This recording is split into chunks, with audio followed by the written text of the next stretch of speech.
साथियों, स्वागत है आप सभी का एक बार फिर से मेरे चैनल पर। और जैसा कि अभी हमने पिछले पार्ट में डाउन सिंड्रोम को कवर किया है, अब इस पर्टिकुलर लेक्चर में हम 2 सिंड्रोम को और कवर करेंगे, जो कि आपका क्लाइनफेल्टर और टर्नर सिंड्रोम होगा। बहुत ही इंपॉर्टेंट है। तो सबसे पहले हम बेसिक इन्फॉर्मेशन को दोनों के बीच में देख लेते हैं। जैसा कि आपका क्लाइनफेल्टर सिंड्रोम जो होता है, ये भी आपका जेनेटिक डिसऑर्डर होता है, जो कि प्रेजेंस होता है कि क्या कारण है। तो यहाँ पे आपको एडिशनल कॉपी एक्स देखने को मिलती है, ठीक है। जिससे क्या होता है कि जो आपका क्रोमोसोम का जो कैरियोटाइप होता है, वो आपको 47XXY कंडीशन आपको यहाँ पे देखने को मिलेगी। तो ये बहुत ही इंपॉर्टेंट है। क्वेश्चन पूछा जाता है कि क्लाइनफेल्टर में क्या आपको कैरियोटाइप देखने को मिलेगा। तो यहाँ पे आपको 47 क्रोमोसोम है, जो जिसको आप इस तरीके से रिप्रेजेंट कर सकते हैं XXY, यानी कि आपका नॉर्मल 46 क्रोमोसोम होना चाहिए था, लेकिन यहाँ पर जो आपका कंडीशन आ रही है वो आपका 47XXY कंडीशन जो है वो यहाँ पे देखने को मिलेगी। जो भी व्यक्ति इससे मतलब जिनमें ये सिम्टम देखा जाएगा, वहां पे क्या क्या सिम्टम्स आपको देखने को मिलेंगे।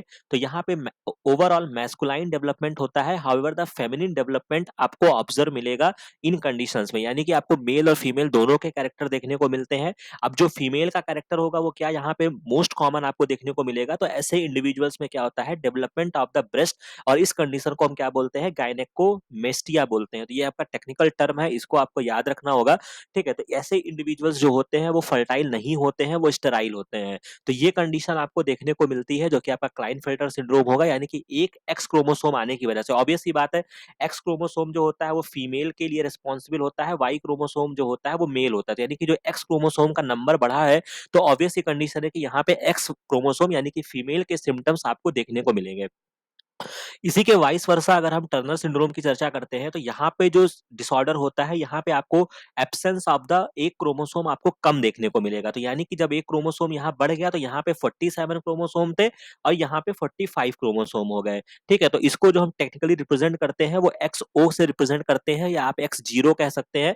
सच फीमेल्स जो होती हैं वो स्टेराइल होती हैं, ovary are rudimentary besides other features including lack of other secondary sexual character यहाँ पे देखने को नहीं मिलेंगे। तो यानी कि जो आपकी फीमेल होंगी टर्नर सिंड्रोम में, फीमेल जो होंगी वो आपकी स्टेराइल होगी। क्लाइनफेल्टर में आपका जो मेल होगा वो क्या होगा, स्टेराइल होगा, ठीक है। ये आपका बेसिक कंपैरिजन हो गया। बाकी अगर आप यहाँ पे क्लाइनफेल्टर सिंड्रोम को अगर आप यहाँ पे देखना चाहेंगे, तो ये फिगर के माध्यम से आप इसको समझ सकते हैं कि जहां पर आपका XXY क्रोमोसोम यहाँ पे आपको देखने को मिलेगा, यानी कि एक X क्रोमोसोम आपको ज्यादा देखने को इस पूरे कैरियोटाइप में आपको देखने को मिलेगा, ठीक है। तो यानी कि आप यहाँ पे देख सकते हैं, यहाँ तक 22 तक क्रोमोसोम की कहानी सिंपल चली है।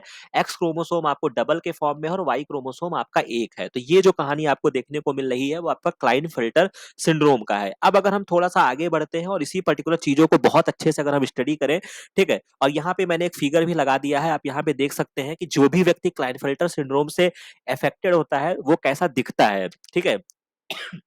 या क्या-क्या सिम्पटम्स आपको देखने को मिलेंगे। तो सबसे इम्पोर्टेंट चीज़ है कि जो आपका क्लाइनफेल्टर सिंड्रोम है, ये आपको मेल में देखने को मिलेगा, और इसके अलावा जो यहाँ पे व्यक्ति होगा वो क्या होगा, बहुत ही टॉल होगा, ठीक है? तो यानी कि ये व्यक्ति आपको देख सकते हैं कि बहुत ही टॉल देखने को मिलता है, ठीक है? तो यानी कि इसका जो पहला कैरेक्टर हो जाएगा वो अबव एवरेज ग्रोथ हो जाएगा, लैक ऑफ फेशियल हेयर नहीं होगा, लिमिटेड बॉडी हेयर्स आपको देखने को मिलेंगे। गायनेकोमेस्टिया ये आपका बहुत ही इंपॉर्टेंट फीचर है, जो क्लाइनफेल्टर का कैरेक्टरिस्टिक है, जहाँ पे ब्रेस्ट का डेवलपमेंट यहाँ पे देखने को मिलेगा। ऑस्टियोपोरोसिस की कंडीशन आपको देखने को मिलेगी, यानी कि बोन जो होती है वो फ्रैक्चर अपने आप होती जाएंगी। बहुत ही बढ़िया डिजीज है, मतलब ऑलरेडी मैंने इसको कवर कर रखा है, तो ये भी आपके लिए इंपॉर्टेंट है। और यहाँ पे मैं आपको होमवर्क भी दूंगा कि ऑस्टियोपोरोसिस के बारे में आप क्या क्या जानते हैं। अभी इस वीडियो को रोककर अपनी कॉपी में 4 बातें उसके बारे में लिखिए, ठीक है। फेमिनाइन एब्डोमेन आपको देखने को मिलेगा, स्मॉल पेनिस आपको देखने को मिलेगा। तो ये जो कैरेक्टर होते हैं ये आपको क्लाइनफेल्टर व्यक्ति में देखने को मिलेगा। टॉल स्ट्रक्चर विद फेमिनाइज्ड कैरेक्टर, अगर आपसे एक लाइन में पूछा जाएगा कि ये व्यक्ति कैसा है, लंबा है लेकिन इसमें फीमेल के कैरेक्टर हैं। और जो आपका टर्नर सिंड्रोम जब आपका एराइज होगा, तो वहां पर क्या होता है, short stature and under developed feminine character, यानी कि यहाँ पे फीमेल में जो फेमिनिज्म के कैरेक्टर है या सेकेंडरी सेक्सुअल कैरेक्टर जो फीमेल के लिए रिस्पॉन्सिबल है, वो आपको देखने को नहीं मिल रहा है। समझ में आ रही है बात? अब अगर हम थोड़ा सा आगे बढ़ते हैं, बाकी जो यहाँ पे डायग्रामेटिक रिप्रेजेंटेशन है, representation of the genetic disorder due to sex chromosome composition in the human, यानी कि इन दोनों ही डिजीज में आपका जो क्रोमोसोम में कमी आई है वो एक्स क्रोमोसोम में कमी आई है, यानी कि आपके सेक्स क्रोमोसोम में कमी आई है, ठीक है। अब यहाँ पर थोड़ा-सा अगर मैं आगे बढ़ता हूँ, जो कि आप यहाँ पे देख सकते हैं, Klinefelter syndrome approximately 1 out of 100 जो न्यूबॉर्न होते हैं, 1000 न्यूबॉर्न में आपको देखने को मिलता है। क्रोमोसोमल जीनोटाइप अगर आप कराते हैं तो आपको 47 क्रोमोसोम देखने को मिलेगा और XXY कंडीशन देखने को मिलेगा। जो आपका मेल होता है, अफेक्टेड मेल्स को अफेक्ट करता है। The extra chromosome is not transmitted genetically.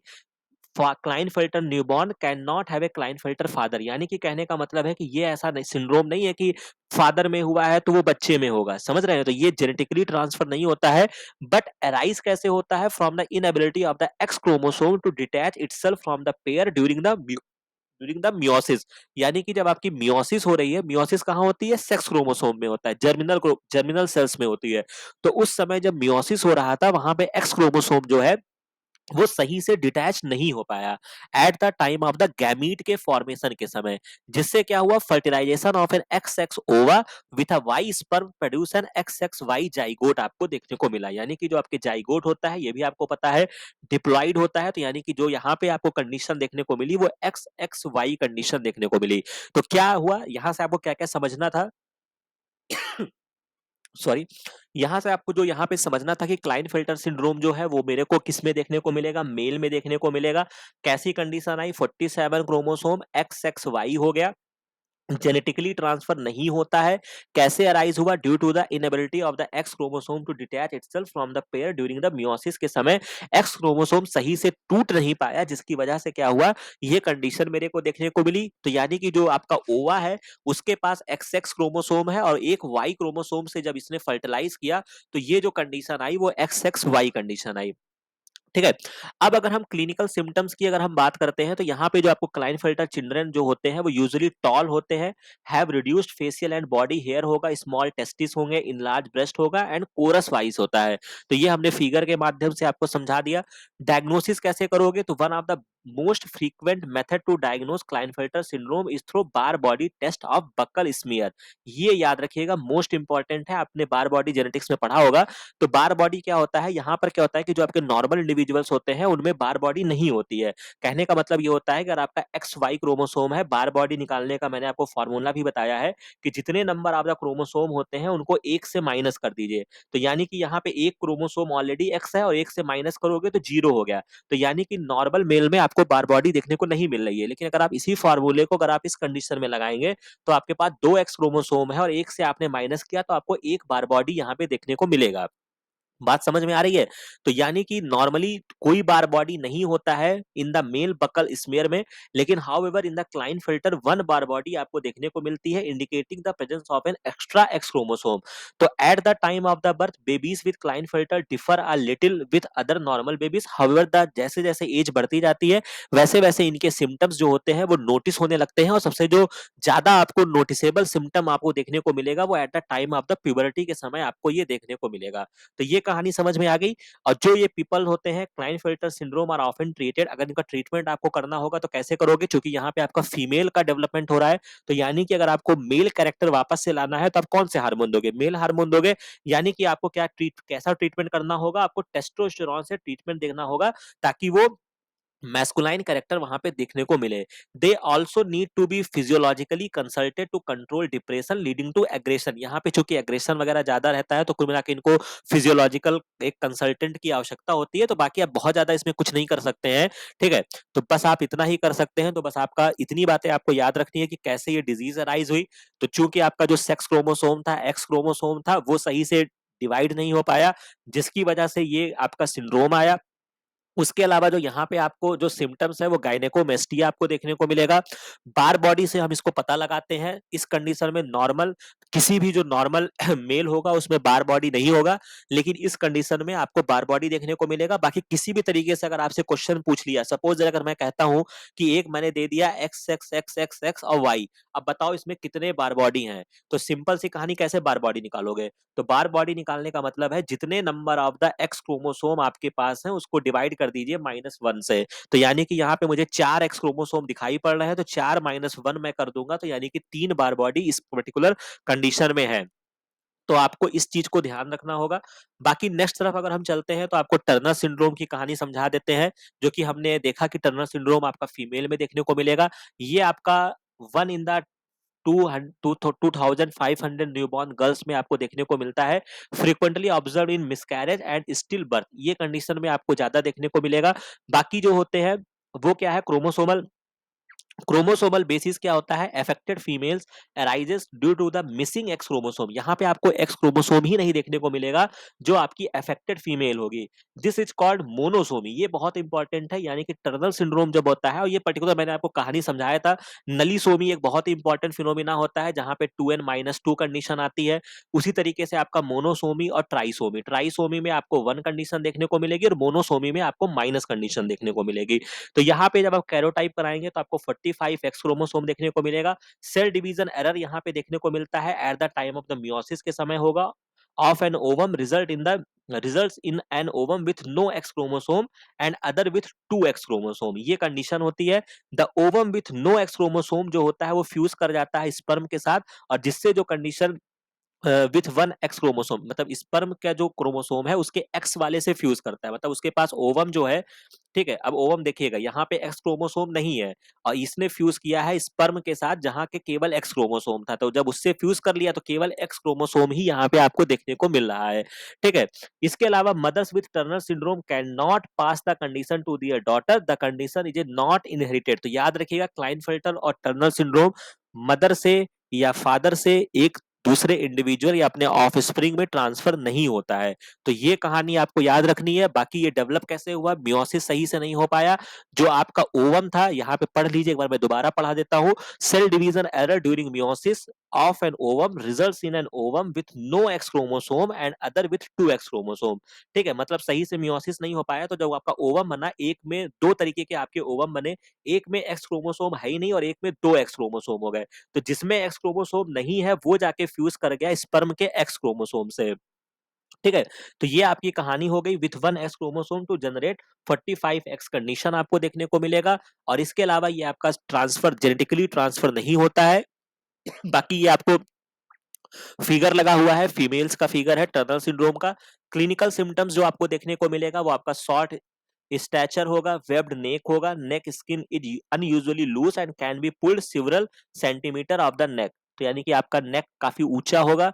Small breast, low set ears वगैरह आपको देखने को मिलेगा। स्वलोन हैंड होगा, फिट होगा। Furthermore ovary are underdeveloped and menstrual period are usually absent, तो यानी कि यहाँ पे मेंस्ट्रुअल साइकिल भी आपको देखने को नहीं मिलेगी, ठीक है। तो ये बहुत ही इंपॉर्टेंट फीचर है, आपसे पूछा जा सकता है। डायग्नोसिस के लिए आप कैसे कर सकते हैं, prenatal chromosomal diagnosis usually happen through the amniocentesis, जो आपकी एक टेक्निक है जो मैंने ऑलरेडी चर्चा किया हुआ है, जो एग्जाम में पूछा जाता है आपके एमनियन को लेकर, इसको किया जाता है। हालांकि इस टेक्निक के द्वारा फीमेल का फिटेसाइड भी किया जा रहा था, जिसकी वजह से इस टेक्निक को बैन किया गया है भारत में। तो ये चीजों पे हमने ऑलरेडी चर्चा किया हुआ है, तो इसको भी जाके एक बार रिकॉल कर लीजिएगा, ठीक है। इसके अलावा दूसरी जो टेक्निक आप कर सकते हैं, क्रॉनिक वायरस सैंपलिंग आप यहाँ पे कर सकते हैं, तो यानी कि ये दो टेक्निक के द्वारा आप यहाँ पे देख सकते हैं। At the puberty the first test is that the Barr body of buccal smear भी आप कर सकते हैं।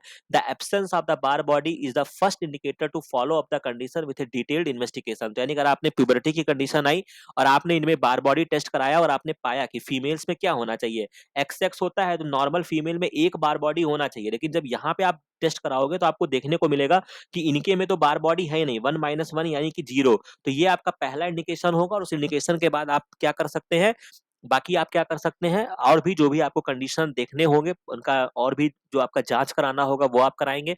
बाकी प्री नेटल क्रोमोसोमल डायग्नोसिस अगर आपको कराना होगा तो आप अमीनो सिंथेसिस से कराएंगे या कोरोनी वायरस सैंपलिंग आप करेंगे, ठीक है।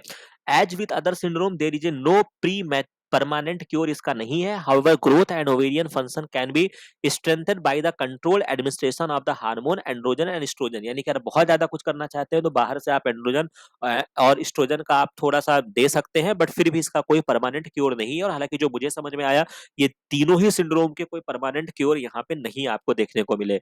तो ये कहानी हो गई। बाकी अगर आपके जहन में आ रहा होगा कि सर ये कहाँ कहाँ, मतलब क्या ऐसा कोई वाकई में ऐसे सिंड्रोम वाले व्यक्ति हैं, तो यहाँ पे आप देख सकते हैं, यहाँ पे 5 फेमस पीपल हैं जिनको ये सिंड्रोम हुआ है। तो आप इस डिजीज को हल्के में नहीं ले सकते हैं। इसके जो सबसे बेहतरीन एग्जाम्पल है, अगर आप यहाँ पे देखना चाहें, it is commonly believed that the famous US president जो कि आपके 6 फीट 2 इंच थे और उनका नाम था Mister George Washington, had Klinefelter syndrome, यानी कि जो वॉशिंगटन थे उनको क्लाइनफेल्टर सिंड्रोम था। He had no children and adopted 2 later in his life. समझ रहे हैं?